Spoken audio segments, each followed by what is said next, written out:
देश को सभी लोग गुमराह कर रहे हैं। हमारे जो नौजवान हैं वो नरेंद्र मोदी जी को मानते हैं, उनको आदर्श मानते हैं, और ये जो लोग हैं षड्यंत्र हैं। मैं इस पे ज़्यादा कुछ नहीं बोलना चाहूँगा।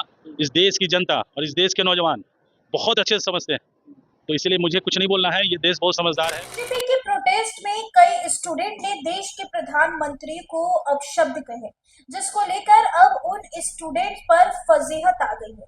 लड़कियों पर एफआईआर दर्ज किया गया है।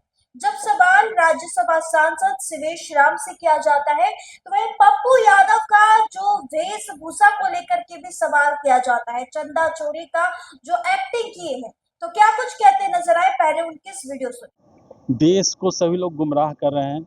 हमारे जो नौजवान हैं वो नरेंद्र मोदी जी को मानते हैं, उनको आदर्श मानते हैं, और ये जो लोग हैं षड्यंत्र हैं। मैं इस पे ज़्यादा कुछ नहीं बोलना चाहूँगा। इस देश की जनता और इस देश के नौजवान बहुत अच्छे से समझते हैं, तो इसीलिए मुझे कुछ नहीं बोलना है। ये देश बहुत समझदार है। लगातार तीसरी बार माननीय प्रधानमंत्री नरेंद्र मोदी जी जीत कर आए हैं। हर एक स्टेट में हमारी सरकार है, तो ये पिछले दरवाजे से जो विपक्ष के लोग हैं पिछले दरवाजे से जाना चाहते हैं, वो जो इस देश की जनता वो करने नहीं देने जा रही है। इसीलिए इस देश का नौजवान अच्छे से जानता है कि देश जो है हमारे सुरक्षित हाथों में। स्वराज पुजारी के भेष में नजर आया है और राम मंदिर में चोरी का जो मामला था उस पर जो देखिए, अब आपको परिचय देने का जरूरत नहीं है। माननीय सबसे वरिष्ठ सांसद हैं, लगातार कितनी बार जीते हैं, खुद ही सदन में बोलते हैं। उसमें मैं ज़्यादा कमेंट नहीं करना चाहता हूँ। उनको भी बिहार की जनता और देश की जनता जानती है। राहुल गांधी चंदा देते नजर आए हैं। देखिए, वंदे मातरम की बात जहाँ करते हैं ना, ये आज़ादी की लड़ाई हम लोग वंदे मातरम से को ही नारा को लेके चले थे, और ये अपनी जो भारत माता है उसकी हम पूजा करते हैं। इसमें कहाँ से कोई क्वेश्चन वाली बात ही नहीं है। बीजेपी से है, उन्होंने इस्तीफा मुझे नहीं जानता है। दीपक प्रकाश का रास्ता क्लियर हो गया है। सुप्रीम कोर्ट ने सर बिहार सरकार से पूछा है सर कि अगर बिना किसी सदस्य रहे तन परिषद तन 6 महीने ज्यादा मुख्यमंत्री कैसे रहे, मैं नहीं जानता हूँ।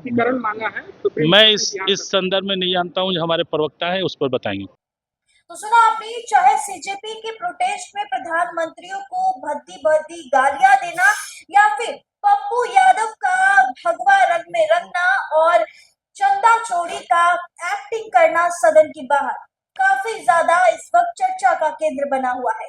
पप्पू यादव की मुश्किलें भी बढ़ गई हैं, क्योंकि पप्पू यादव पर एफआईआर दर्ज कराने की बात कही गई है, जिसकी पुष्टि हम नहीं करते हैं। लेकिन आपको बता दें कि पप्पू यादव का यह एक्टिंग जो है पूरे देश में चर्चा का विषय बना हुआ है।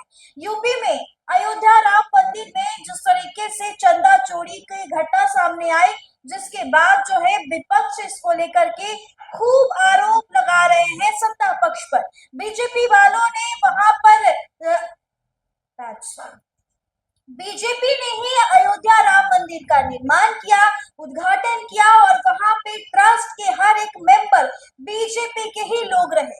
लेकिन ऐसे में आखिर वहां से इतने बड़े घोटाले कौन कर सकता है, जिसको लेकर पप्पू यादव और विपक्ष के तमाम सांसदों ने सदन के बाहर एक्टिंग से पूरे देश में चर्चा में बन गए। अब देखना होगा इस पर क्या कुछ होता है। इस वीडियो में बस इतना ही। बहुत बहुत शुक्रिया।